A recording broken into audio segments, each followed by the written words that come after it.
Salut à tous et bienvenue dans cette nouvelle vidéo. Aujourd'hui on s'intéresse aux évolutions, aux pourcentages et essayer de comprendre tout le lien qu'il y a entre ces deux expressions.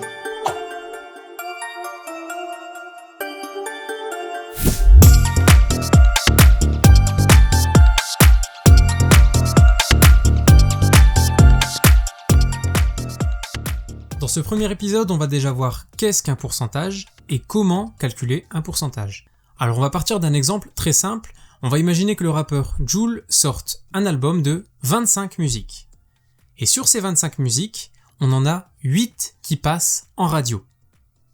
Alors une première question qu'on risque de vous poser, c'est la proportion de musiques qui passent en radio. La proportion, ça rime avec fraction. En fait, c'est simplement dire que on a 8 musiques sur 25 qui passent en radio. Donc quand on vous demande de déterminer une proportion, en fait on attend une fraction. Et à partir de cette proportion, on va présenter ici plusieurs méthodes pour la transformer en pourcentage. Alors si sur 25 musiques, on en a 8 qui passent en radio, donner le pourcentage qui correspond, c'est répondre à la question « Qu'est-ce qui se serait passé si Jul avait sorti un album de 100 musiques ?»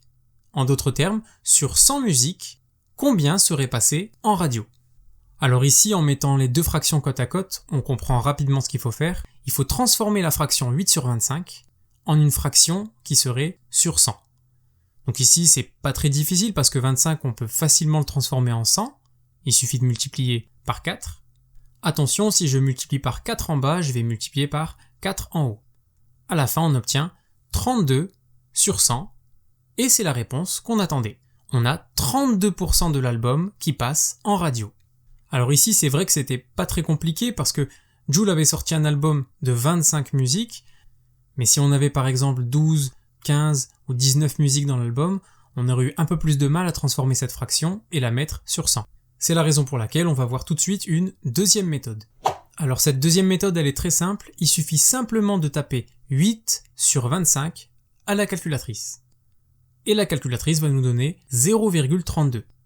Et ce nombre à virgule qu'on va obtenir, il suffira simplement de prendre les deux chiffres qui viennent juste après la virgule. Votre pourcentage, vous le lisez ici, 32%.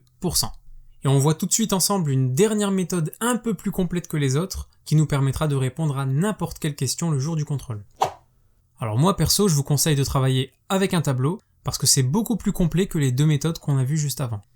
Ici, le problème qu'on a résolu, c'est sur les 25 musiques, 8 passent en radio. À quel pourcentage cela correspond-il ? Donc ici, si on devait répondre à ça en utilisant un tableau, on placerait 8 sur 25, donc les 8 musiques sur les 25 au total, et on aimerait bien savoir qu'est-ce qui se serait passé si Jul avait sorti un album de 100 musiques. Et le nombre qui est caché derrière le point d'interrogation, on l'obtient avec un produit en croix en faisant 8 fois 100 divisé par 25. Et on retrouve bien les 32 qu'on avait trouvés tout à l'heure. Mais votre prof peut vous poser deux autres questions. Il peut retourner la question en vous demandant « Sur les 25 musiques de l'album, il y en a 32% qui passent à la radio. Combien de musiques cela représente-t-il » Donc là, vous voyez que la question est différente. Rappelez-vous qu'on est dans le chapitre pourcentage, donc forcément dans votre tableau, il faut placer le nombre 100. Et ici, on vous a donné le pourcentage dans la question. On vous dit qu'on a 32% des musiques qui passent à la radio. Donc on va venir placer 32 juste au-dessus du 100. Le pourcentage, vous le mettez toujours au-dessus du 100. 32 sur 100. Et on sait qu'il y a 25 musiques au total. Ça veut dire que la valeur manquante, on l'obtient également à l'aide d'un produit en croix, en faisant 32 fois 25 divisé par 100. Et on obtient bien les 8 de tout à l'heure. Et dernière question qui peut vous être posée, 8 musiques de l'album passent en radio, ce qui représente 32% de l'album. Combien y a-t-il de musiques dans l'album au total ? Ici, le pourcentage on le connaît, donc on va placer 32 sur 100. On ne sait pas combien de musiques il y a au total, on connaît juste le nombre de musiques qui passent en radio. Ici c'est 8, donc le 8 on le met en haut. Et ici, produit en croix, 8 fois 100 divisé par 32. Et on retrouve bien les 25 de tout à l'heure. Donc l'avantage du tableau, c'est qu'on peut répondre à n'importe quelle question. Tout dépend comment on va placer les nombres dans ce tableau. Voilà, c'est la fin de cet épisode, je vous remercie, je vous dis à bientôt et n'oubliez pas de vous abonner.